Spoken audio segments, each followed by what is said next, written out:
What do retail stores use flock safety surveillance cameras for?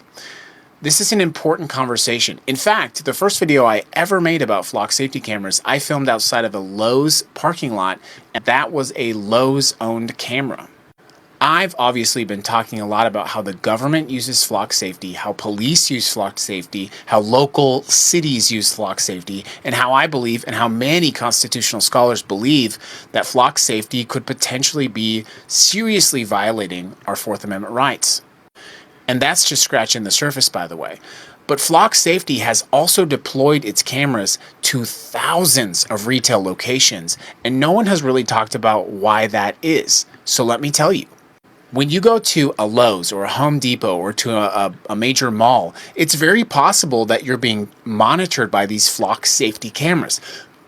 They're grabbing scans of your license plates, and we also learn now that they are actually grabbing scans of your physical body and your face.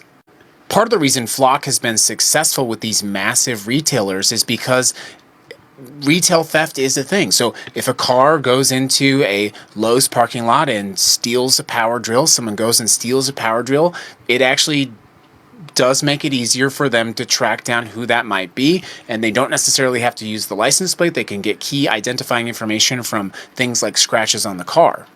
Now, a lot of times these retailers use these to track down or make hot lists about potential retail theft. But the thing is, when you go, if you're a customer of that location and you have committed no crime, your license plate information, your car vehicle fingerprint information can be automatically uploaded to a larger searchable database. So if you're shopping at a mall in, let's just say, Kansas City, and they have flock cameras, it's possible a police officer in Las Vegas can see your information.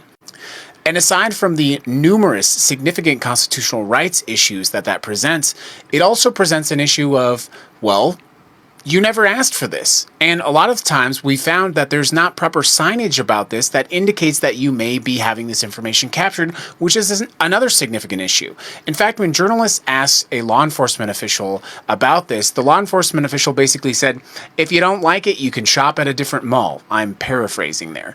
But the reality is that's not necessarily the case, because what if you don't have many places you can go where this technology doesn't already exist?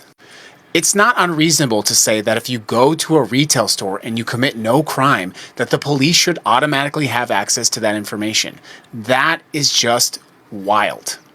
It's not just the police, it's the people and places you spend your money that use these cameras, and it's important that you know.